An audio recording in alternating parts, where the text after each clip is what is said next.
जय हिंद दोस्तों। जेएसपी में आप सभी का स्वागत है। ये ज्योग्राफी का दूसरा लेक्चर होने वाला है। पहले हमने पढ़ लिया है कुछ चीज़ें जो बेसिक्स इंडिया के बारे में। अभी हम लोग भारत की जो रॉक सिस्टम है, ठीक है, चट्टान कैसे कैसे बने थे, कौन कौन से टाइप के चट्टान मिलते हैं, इनके बारे में पढ़ेंगे। लेकिन उससे पहले हम लोग को थोड़ा सा जियोलॉजिकल पीरियड्स के बारे में समझना ज़रूरी हो जाता है। भूवैज्ञानिक अवधियाँ, जैसे हम लोग टाइम को वर्ष में वो करेंगे, या फिर ज़्यादा से ज़्यादा हम लोग डेकेड में जानते हैं, या फिर में जो दशक होता है, या फिर आपका सेंचुरी होता है, इतने तक ही जानते हैं। लेकिन जो पृथ्वी बना है, या फिर पृथ्वी में जैसे जीवन का विकास हुआ है, तो वो बहुत लंबे समय से हुआ है, ठीक है, करोड़ों साल, मिलियंस ऑफ साल, लाख साल। तो इनको कैसे बांटा गया है, तो उसी के बारे में हम लोग यहाँ पे पढ़ेंगे। तो भूवैज्ञानिक अवधियाँ पृथ्वी को इतिहास को समझने के लिए विभाजित की गई है, जो पृथ्वी के भूगर्भीय घटनाओं को जलवायु परिवर्तन और जैव विविधता के आधार पर इसको मतलब बांटा गया है, ठीक है। तो इन्हें भूवैज्ञानिक समय मापक्रम या फिर जियोलॉजिकल टाइम स्केल के रूप में जाना जाता है। तो जियोलॉजिकल इस क्वेश्चन भी पूछ सकता है, आपको सजाने के लिए दे सकता है कि सबसे पुराना कौन सा टाइम है, नया कौन सा टाइम है, और अलग अलग नाम है। तो इनको बांटा गया है, देखिए, पहले इयोन में, ठीक है, इयोन सबसे बड़ा होता है, और उसी के अंदर इयोन्स को फिर बांटा जाता है आपको एरास में, ठीक है, एरा। फिर एरा को बांटा जाता है आपका पीरियड में,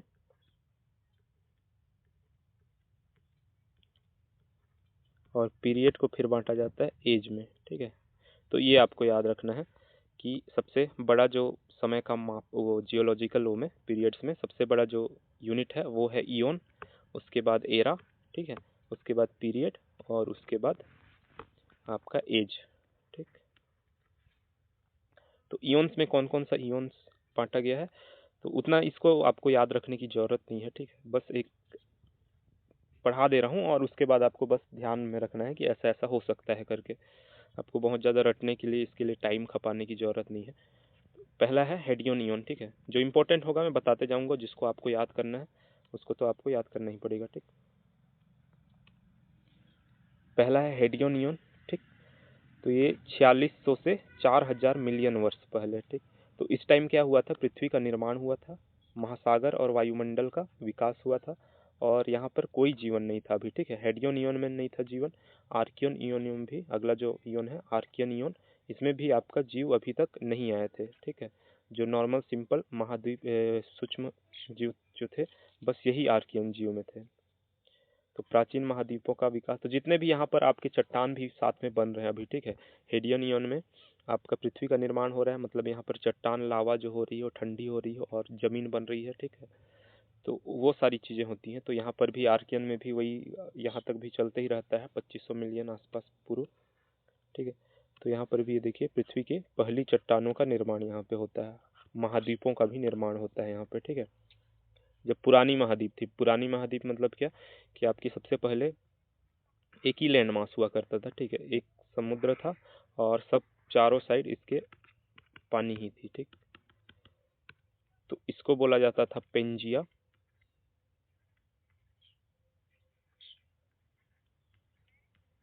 और ये था पेंथालासा, ठीक।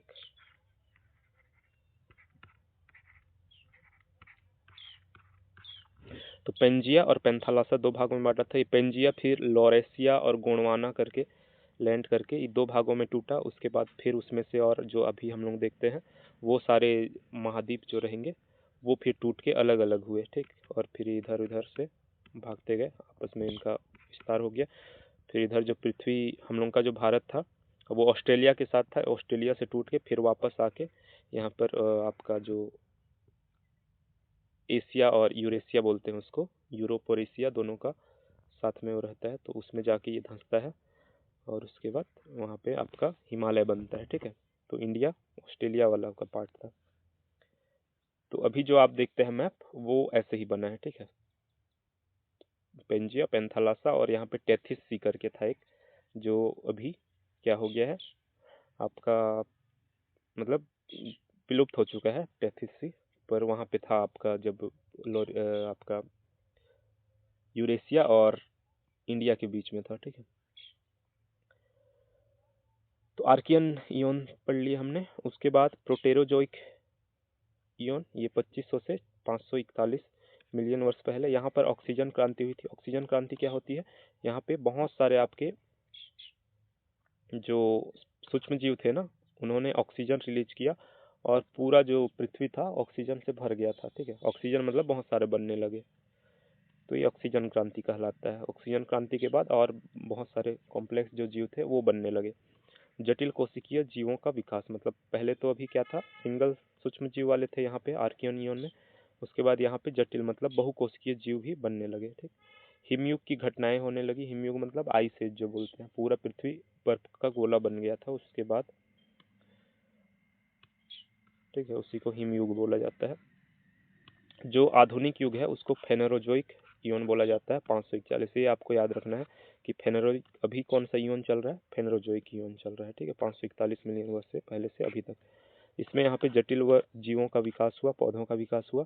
इसमें 3 मेन जो एरा है इनको आपको याद रखना है, पेलियोजोइक, मीसोजोइक और सेनोजोइक। ठीक है, तो हम लोग इसी को पढ़ेंगे अभी, क्योंकि बाकी का डिटेल्स आपका जो उसमें भी एरा होंगे, लेकिन इस एरा को याद रखना है। मतलब फेरोइयोन के अंदर एरा होता है। ठीक है, तो फेनेरोजोइक के अंदर ये 3 एरा है, पेलियोजोइक, मीसोजोइक और सीनोजोइक। ठीक है, सीनोजोइक लेटेस्ट है, अभी जो चल रहा है। बाकी ये जो मीसोजोइक थे उस टाइम जुरासिक वर्ल्ड था, जहाँ पे डायनासोर का युग था, तो वो मेसोजोइक था। पेलियोजोइक में उससे पहले का युग है।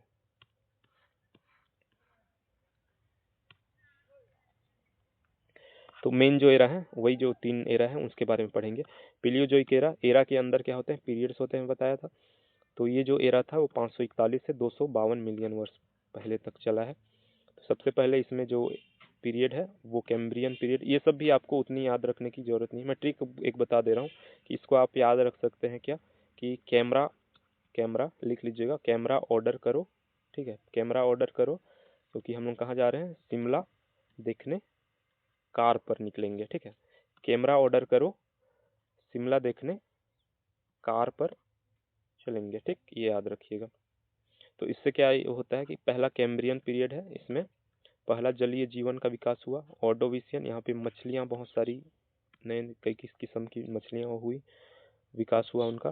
सिल्यूरियन पीरियड में स्थलीय पौधों का विकास हुआ। पहले सिर्फ समुद्र में आपके पौधे मिलते थे, ठीक है, अब जमीन पे भी आने लगे।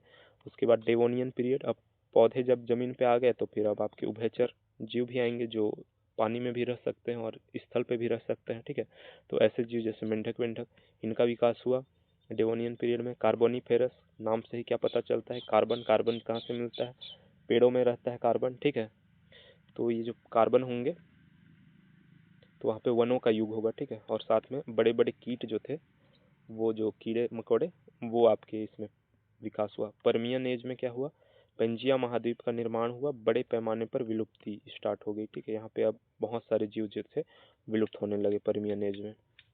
और पेंजिया पेंजिया महाद्वीप मैंने क्या बोला था, जो एक ही सिंगल आपका महाद्वीप था, ये पेंजिया इस टाइम बना पर्मियन एज में। ठीक है, अब मीसोजोइक एरा, मीसोजोइक 252 से 66 मिलियन वर्ष पहले। तो यहाँ पर क्या हो गया, मिलियन मतलब क्या होता है, मतलब 10 मिलियन 10 लाख बराबर 1 मिलियन होता है ना, ये पता होना चाहिए आपको। तो 66 मिलियन मतलब 660 लाख वर्ष पहले, 6 करोड़ 60 लाख साल पहले।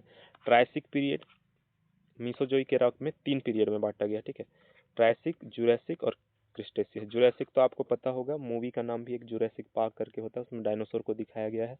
ठीक है, तो उस टाइम का जो जुरासिक पीरियड था, तो उससे पहले वाले पीरियड को बोलते हैं ट्रायसिक पीरियड। तो जुरासिक पीरियड में सबसे ज़्यादा आपके डायनासोर मतलब बहुत सारे थे, तो इसका मतलब ये हो गया ट्रायसिक पीरियड में क्या होंगे, वो बने होंगे, डायनासोर की उत्पत्ति हुई होगी। और उसके बाद जो अगला पीरियड है क्रिस्टेशियस, यहाँ पर डायनासोर विलुप्त हो गए। ठीक है, तो डायनासोर का स्वर्ण युग कहा जाता है जुरासिक पीरियड को, इम्पोर्टेंट है, याद रखिएगा। ठीक, मेसोजोइक एरिया में ये 3 हो गए। इसके बाद सीनोजोइक एरिया, सीनोजोइक एरा, ये क्या था, वर्तमान 66 मिलियन वर्ष पहले से वर्तमान तक। इसको याद रखने की आपको जरूरत नहीं है, बस ये याद रखिएगा कि कौन किसके बाद आता है। ठीक है, पेलियोजोइक, मीसोजोइक, फिर सीनोजोइक। फिर आपके मीसोजोइक में 3 वो आपके वो है।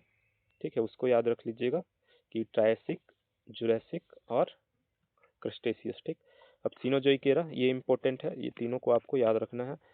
पेलियोसिन, इयोसीन और प्लीस्टोसीन, ठीक है, ये तीन पीरियड है, ठीक है। इस प्लियोसीन में क्या हुआ, स्तनधारियों का विकास हुआ, इयोसीन में क्या हुआ, आधुनिक स्तनधारियों का प्रसार हुआ, प्लीस्टोसीन में मानव विकास और हिमयुग यहाँ पर आइस एज फिर से हुआ था, ठीक है, प्लीस्टोसीन में।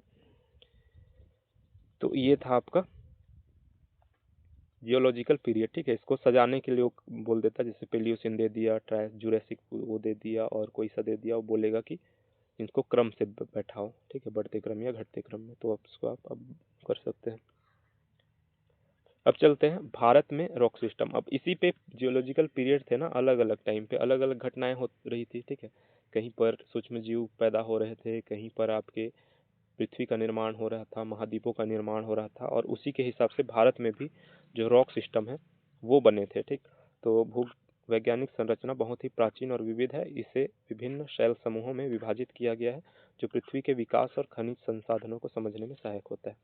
मतलब कहाँ पर क्या मिलेगा, अगर आपको बोलेंगे कि कौन सा जो रॉक सिस्टम है वहाँ पर खोदेंगे तो कोयला मिल सकता है, तो ये बताता है, ठीक है। अगर वो रॉक के बारे में थोड़ा सा स्टडी करते हैं साइंटिस्ट, फिर आप उनको बता सकते हैं कि ये कौन सा अगर गोंडवाना वाला है तो वहाँ पे कोयला मिलेगा, ठीक है। कहीं पर मान लो आर्कियन है जो सबसे पहले बना था चट्टान, तो आर्कियन चट्टान में आपको कुछ नहीं मिलेंगे, ठीक है। क्यों नहीं मिलेंगे, क्योंकि वहाँ पे आपका जो सिर्फ लावा से हुआ था, उस टाइम कुछ जीव जंतु थे नहीं, पेड़ नहीं थे, पेड़ पौधे जो थे वो दब के वो हुए, तो पेट्रोलियम और आपका कोयला बना था ना, तो उसी से पता चलता है। तो चट्टानों के प्रकार हम देख लेते हैं। पहले तो ठीक है, कैसे कैसे चट्टान बनते हैं। पहले तो है इग्निशियस रॉक, लावा जो निकलता है पृथ्वी के अंदर रहता है। मान लीजिए ये क्रस्ट होता है, ठीक है, जहाँ पे मिट्टी है उसको क्रस्ट बोला जाता है, चट्टान या फिर मिट्टी है, तो उसके अंदर इधर लावा है, ठीक।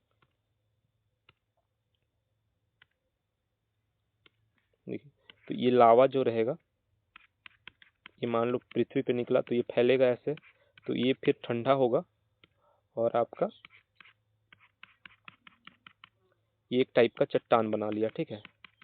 जो लावा है पिघलता है, उसके अंदर से बाहर निकलता है पृथ्वी की सतह पे, तो यहाँ पर जो बनाता है इसी को बोला जाता है आग्नेय चट्टान, ठीक है। डायरेक्टली जो लावा से ठंडा होकर बनता है इसको बोला जाता है आग्नेय चट्टान, याद रखिएगा। ये चट्टानें तब बनती है जब मैग्मा या अंतर ज्वालामुखी लावा जो रहता है, लावा ठंडा होकर ठोस बन जाता है, और ये सबसे प्राचीन चट्टानें हैं और इन्हें प्राइमरी रॉक्स कहा जाता है, ठीक है। तो आग्नेय चट्टानों को ही प्राइमरी रॉक्स कहा जाता है, याद रखिएगा। अब ये कैसे किस टाइप के हो सकते हैं, या तो इंट्रूसिव हो सकते हैं या एक्सट्रूसिव, मतलब अधस्थली या उत्सर्गी। उत्सर्गी मतलब क्या हुआ, जैसे ये सतह है पृथ्वी का, ठीक है, और यहाँ लावा ये आपका बह रहा है, और ये लावा फटा और ये पृथ्वी की सतह से ऊपर ये चट्टान बना। तो ऐसे जब चट्टान बनता है तो उसको बोला जाता है एक्सट्रूसिव, मतलब उत्सर्गी, ठीक है। धरातल पे आके ही ये ठंडा होता है। अगर यही लावा आपका पृथ्वी, मान लीजिए ये यहाँ पर आपका यहाँ तक मिट्टी वाली जो परत होगी, अंदर ही अंदर ये यहीं पे आपका चट्टान बना लिया, ठीक है, और सतह पे नहीं दिख रहा है, मतलब हम लोग बाहर से देखें तो पता नहीं चल रहा है कि यहाँ पर आपका लावा फटा होगा और अंदर कहीं पर चट्टान जमा होंगे। तो ऐसे को बोला जाता है इंट्रूसिव इग्निशियस रॉक, ठीक है।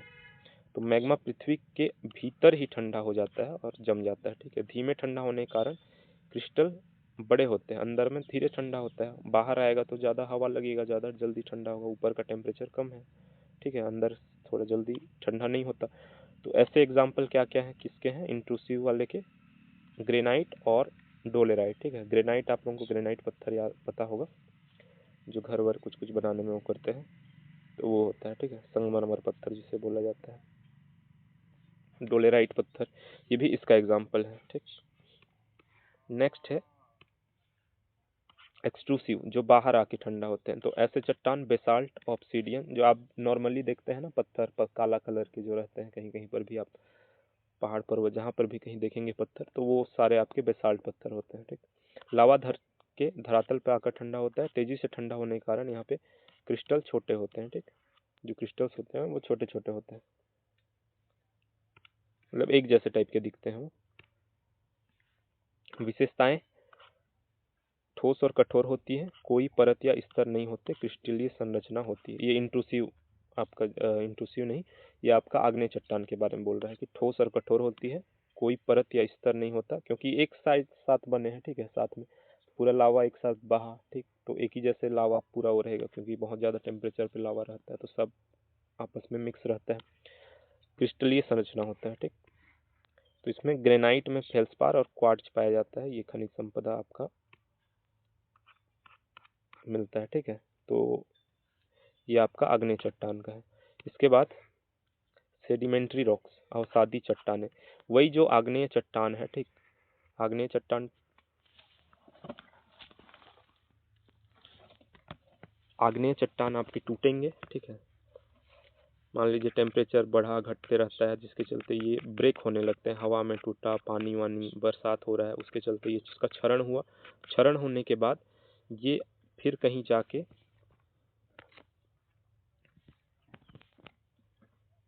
जाके ये जम गए, ठीक है। तो ये टुकड़े टुकड़े ये आपस में कहीं जम गए और संकुचन और परतों में लेयर बाय लेयर जमेंगे, ठीक है। तो जल, वायु, हिमनदों द्वारा लाई गई मिट्टी, रेत, खनिज कणों से जमने से बनती है। तो यहाँ पर आपके जीवाश्म हो सकते हैं, यहाँ पर कोई मान लीजिए पेड़ गिर गया, ठीक है, कट के, उसके ऊपर फिर से वो जम रहा है, तो ऐसे में या फिर कोई कीड़ा या फिर जीवाश्म मतलब कोई जानवर कोई फंस गया बीच में, तो इसलिए यहाँ पे जीवाश्म पाए जाते हैं। स्टार्टिंग में क्या था, वो आग्नेय चट्टान में इतना ज़्यादा वो तो लावा ही है, वहाँ पर कौन जाके मतलब कोई सा भी जीव जाएगा तो भी उसका जीवाश्म नहीं बच पाएगा, ठीक है। तो जीवाश्म यहाँ पाए जाते हैं आपके, अगले में भी पाए जाएंगे, जो सेडिमेंट्री रॉक होगा उसमें भी जीवाश्म पाए जा सकते हैं। तो इसके टाइप हैं अवसादी क्लास्टिक सेडिमेंट्री रॉक या अवसादी यांत्रिक चट्टानें बोला जाता है, कणों के यांत्रिक जमाव से बनते हैं, ठीक है। कंकड़ पत्थर हो गया, कॉन्ग्लोमेरेट बोलते हैं जिसको, बलुआ पत्थर सैंडस्टोन हो गया या शेल हो गया, इसके एग्जाम्पल है, ठीक। रासायनिक अवसादी चट्टानें अगला टाइप है, इसमें क्या होता है, रासायनिक क्रियाओं से खनिजों के जमने से बनती है। तो रासायनिक क्रिया होकर ये फिर आपका बनता है, ठीक है, जैसे पानी के साथ मिक्स हुआ फिर कुछ उसका ऑक्साइड बना लिया ऑक्सीजन के साथ मिलके, ऐसा टाइप का। तो चूना पत्थर हो गया, डोलोमाइट हो गया, इसके एग्जाम्पल है, ठीक, इसको तो सब जानते होंगे, कॉन्ग्लोमेरेट भी जानते होंगे, बलुआ पत्थर सैंडस्टोन होता है।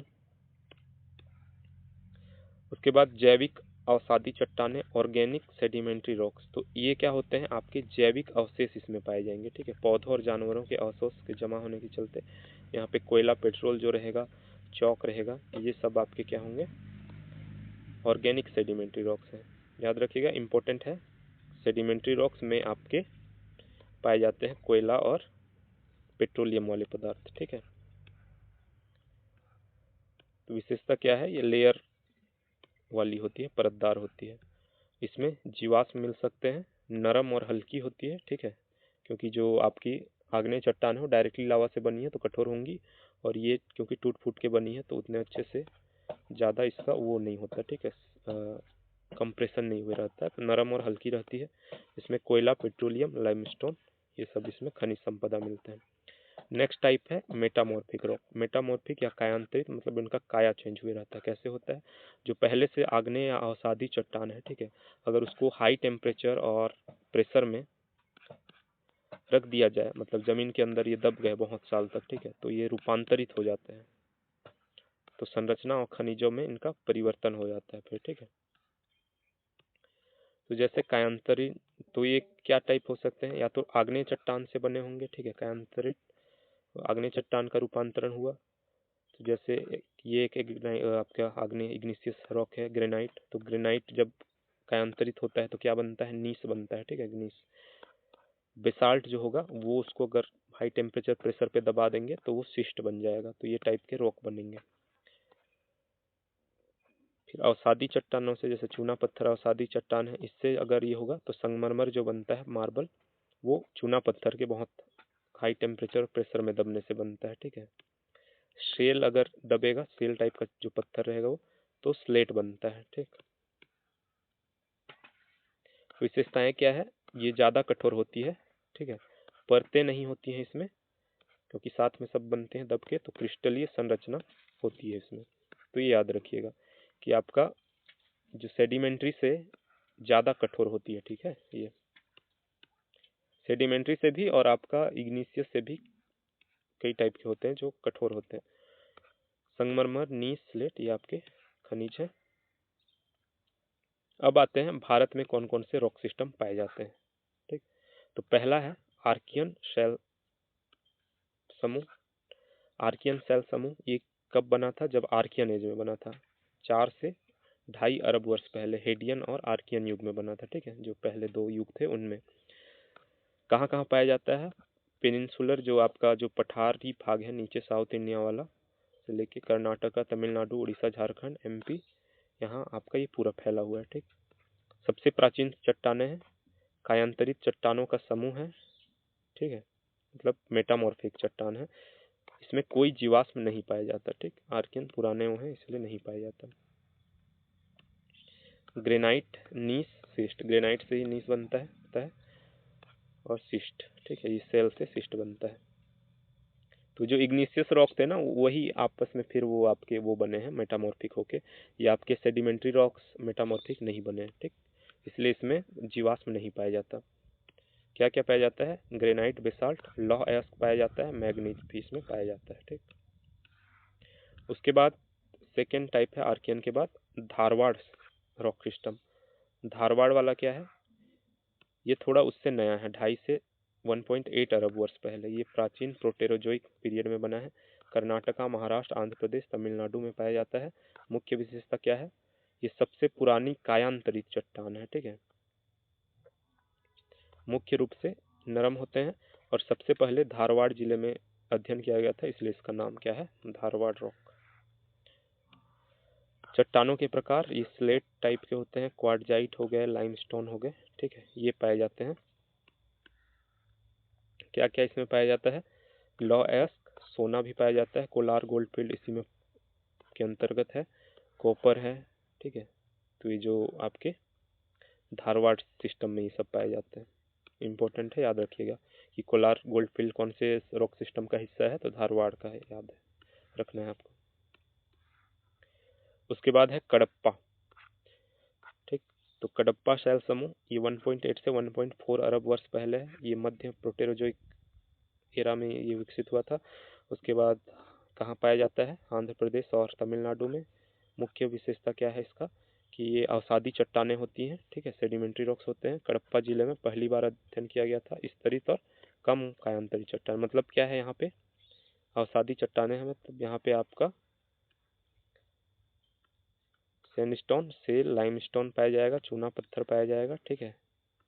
यूरेनियम भी पाया जाता है, इंपॉर्टेंट है। लाइमस्टोन पाया जाता है सीमेंट उत्पादन के लिए, जिसके लिए उपयोगी होता है। बॉक्साइट होंगे, ठीक। उसके बाद है विंध्यन रॉक सिस्टम, 1.4 अरब से 600 मिलियन वर्ष पहले नियो प्रोटेरोजोइक एरा में ये हुआ था। मध्य प्रदेश, यूपी, राजस्थान में ये पाया जाता है। विंध्य पर्वत आपको पता होगा एमपी में होता है, ठीक है, एमपी में पड़ता है, तो वही आसपास ये वो है। तो विंध्य पर्वत श्रृंखला में ही इसका अध्ययन किया गया था। अवसादी चट्टानें होती हैं ये, इसमें कोई जीवाश्म नहीं पाया जाता, लेकिन ठीक याद रखिएगा। तो यहाँ पर कोयला वेला नहीं पाया जाएगा आपको ज़्यादा। सैंडस्टोन, सेल, लाइमस्टोन ये आपके खनिज हैं, ठीक है। सीमेंट के लाइमस्टोन मिल जाता है यहाँ से, बलुआ पत्थर मिलता है, सैंडस्टोन। उसके बाद है नेक्स्ट गोंडवाना रॉक सिस्टम, 600 से 200 मिलियन वर्ष पहले। ये भी पेलियोजोइक मिसोजोइक एरा में विकसित हुआ है। झारखंड, पश्चिम बंगाल, मध्य प्रदेश, उड़ीसा में पाया जाता है। और सादी चट्टानें यहाँ पर आपके जीवाश्म पाए जाते हैं, ठीक है, गोंडवाना वाले में। और पहली बार गोंडवाना क्षेत्र में अध्ययन किया गया था, इसलिए इसका नाम गोंडवाना शैल समूह रखा गया है। और यहाँ पर आपके कोयला मिलेंगे, ठीक, इम्पोर्टेंट है कोयला, सेल, सैंडस्टोन मिलेंगे, कोयला। तो ये सब आपके मुख्य मेन आपके जो कोयला वाले रिजर्व हैं, झरिया, रानीगंज, बोकारो, यहाँ से कोयला के आपकी खदानें हैं, ठीक है। तो उसी में पड़ता है आपका। फिर नेक्स्ट है डेक्कन ट्रैप रॉक सिस्टम, ठीक है। डेक्कन में क्या है? 66 मिलियन वर्ष पहले क्रेटेशियस युग में, मतलब मिसोजोइक एरा में ये बना था। महाराष्ट्र, गुजरात, एमपी में मिलता है। ज्वालामुखी उद्गार से बने बेसाल्टिक चट्टानें हैं यहाँ पे, लावा प्रवाह के कारण बनी हुई है। ऊपरी सतह कठोर और निचली सतह नरम है। तो मतलब यहाँ पे इग्निशियस रॉक है, ठीक है। बेसाल्ट, डोलेराइट ये मिलते हैं। फिर आपके यहाँ पे ब्लैक कॉटन सोइल मिलता है, मैग्नेटाइट मिलता है। मैग्नेटाइट मतलब जहाँ से लोहा आप निकाल सकते हो। कुछ और एक दो बच्चे हैं। टर्सरी रॉक सिस्टम, ये भी पुरानी, बहुत पुरानी वो है। हिमाचल, अरुणाचल प्रदेश, मेघालय में ये पाया जाता है। हिमालय पर्वत निर्माण के दौरान बनी चट्टानें हैं, ठीक है। अवसादी और कायांतरित चट्टानें मिलते हैं यहाँ पर। तो ये पत्थर की विशेषता क्या है कि ये कंकड़ और बजरी होती है, ठीक है, मतलब कंकड़ युक्त होती है। चूना पत्थर भी मिलता है इसमें, शेल मिलता है, पेट्रोलियम मिलता है, ठीक है। इसमें पेट्रोलियम, असम और अरुणाचल प्रदेश में कोयला भी मिलता है इसमें। फिर क्वाटरनरी रॉक सिस्टम, ये 2.6 मिलियन वर्ष पहले से अभी तक मिलती है। गंगा ब्रह्मपुत्र मैदान में, तटीय क्षेत्रों में। तटीय क्षेत्र मतलब क्या है कि जो आपका ये भारत का यहाँ पर आपका और यहाँ पर, ठीक है, पूर्वी और पश्चिमी घाट है, तो यहाँ पर ये तटीय क्षेत्र है समुद्र के किनारे, इनमें मिलता है ये। सबसे नवीन शैल समूह है। यहाँ पे एलुवियल सॉइल की प्रधानता होती है। एलुवियल सॉइल क्या होता है, जो नदियों के द्वारा बहा के लाया जाता है, ठीक है, और कहीं पे फैला दिया जाता है, तो ये जो मिट्टी होती है उसको जलोढ़ मिट्टी बोलते हैं। अवसादी चट्टानें हैं ये। चट्टानों के प्रकार क्या क्या, कौन कौन सी टाइप की चट्टान होती हैं? जलोढ़ चट्टानें हैं, रेतीली और पंकीली चट्टानें भी होती हैं, ठीक है। उपजाऊ मिट्टी होती है, नदी से लाया गया है क्योंकि जल संसाधन तो यहाँ पे मिल जाता है, ठीक। तो ये था आज का लेक्चर। इसके एमसीक्यू आपको ऐप पे मिलेंगे, ठीक है। यहाँ पे नहीं करूँगा क्योंकि लेक्चर लंबा हो जाता है। तो एमसीक्यू के लिए आप लोग जसपुर सक्सेस पॉइंट का ऐप डाउनलोड करिए, ठीक, और वहाँ पे आपको मिल जाएगा इसका एमसीक्यू, ठीक। तो मिलते हैं अगले लेक्चर में। धन्यवाद।